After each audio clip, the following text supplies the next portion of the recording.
Ah, ça fait du bien, ça fait du bien. Surtout après l'année Covid, le retour. Là, c'est la deuxième année, on se retrouve ensemble, c'est super. L'année a été compliquée, il y a eu une pénurie des matériaux, des hausses de coûts. Se retrouver nous permet d'échanger dans un cadre un petit peu plus convivial et c'est tout l'objet de ce séminaire.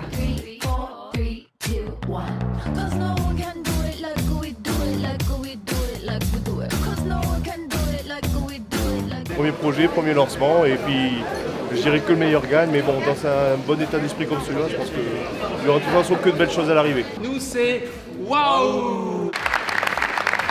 Merci à toutes et à tous d'être présents, nombreux.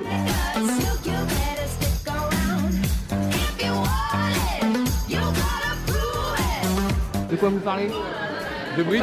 On parle de briques? De briques? On parle de briques? Alors, je suis Tao Piersanti, créateur de l'entreprise, il y a 55 ans.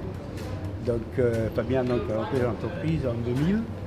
Et voilà le chef-d'œuvre qu'il a pu accomplir aujourd'hui. Je suis très fier.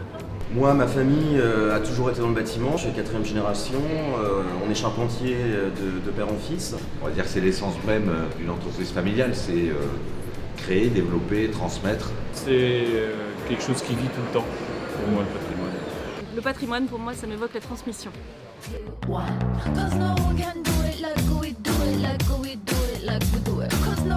Quand je suis parti la semaine dernière, on m'a dit qu'il faut revenir avec la coupe à la maison. Donc je pense que c'était une image pour dire la médaille d'or. Donc ils sont super motivés. D'un point de vue humain, c'est hyper intéressant de travailler sur ces dossiers ensemble en équipe et de pouvoir les présenter aujourd'hui devant toute la profession. C'est une très belle expérience. On s'est entraîné quand même, un peu. Ah ouais, on n'a pas arrêté de s'entraîner. 5 minutes avant de monter sur scène. Voilà. C'était excellent. Bravo à lui. Mon coordinateur est à côté et il a acquis la médaille d'or. Médaille d'or. Ah oui. Non, c'est acquis. C'est même pas la peine de concourir en fait. Bah, tu joues le trophée là.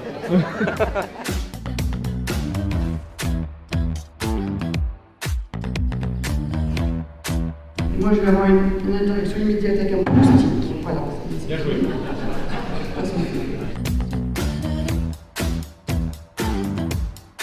N'hésitons pas à la jouer collective dans notre profession et c'est vraiment l'esprit du séminaire. De s'intégrer dans les projets de nos clients, c'est extrêmement stimulant aujourd'hui pour nous industriels.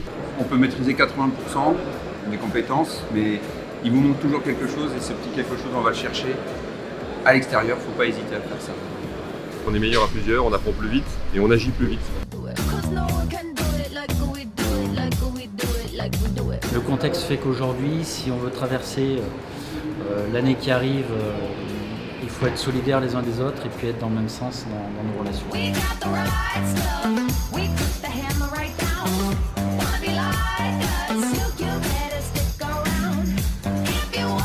On est bien. Bah, voilà, On l'a fait. C'est fait, c'est super, on est très contents. Et c'est l'esprit ici, c'est d'amener les innovations pour ensuite que nous, les promoteurs, on puisse les mettre en œuvre sur nos opérations. Je dirais que c'est ce qui est assez remarquable dans notre métier, c'est qu'on sait toujours se réinventer.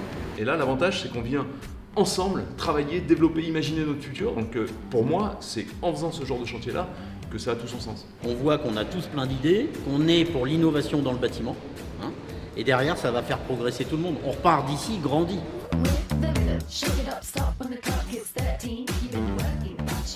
Notre rôle en tant que constructeur, déjà c'est d'embellir le patrimoine, de proposer une solution de logement en adéquation avec nos clients, faire une maison dans un patrimoine riche culturellement et puis historiquement. On ouvre une voie qui était peut-être sous-exploitée auparavant. On n'est pas dans le semi-urbain, ce qu'on a l'habitude d'adresser d'habitude.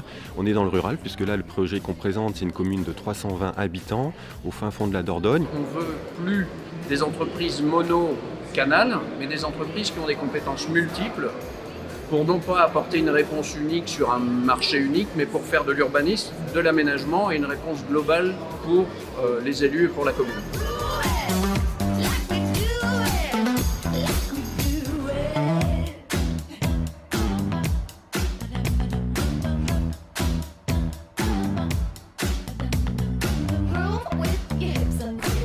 Ce séminaire technique de Pôle Habitat, fantastique. On voit des adhérents qui proposent vraiment des solutions innovantes, concrètes. La plupart d'ailleurs sont quasiment terminées ou déjà livrées, et d'autres que l'on voit sur plan, en 3D, avec tous les outils numériques. Et c'est ça, c'est l'innovation, voir le coup d'après, voir plus loin, construire mieux, construire plus durable, et construire plus surtout. Le bâtiment avance, Pôle Habitat avance, la FFB avance, donc je suis très content de cette journée. 2023 doit être l'année de nos clients. Aujourd'hui, il faut qu'on les soutienne. Et il y a un super dispositif qui s'appelle le PTZ qui existe depuis des années. Il faut vraiment qu'on le renforce parce que le financement, c'est ce qui va être compliqué cette année. Et 2023, ça va être une année de fédé parce qu'il va falloir resserrer les rangs, il va falloir trouver des idées, il va falloir travailler ensemble. Donc 2023, ça va être encore une grande année de fédération, du FFB et du Pôle Habitat. On est bien là? On est très bien là. Ouais, on est bien.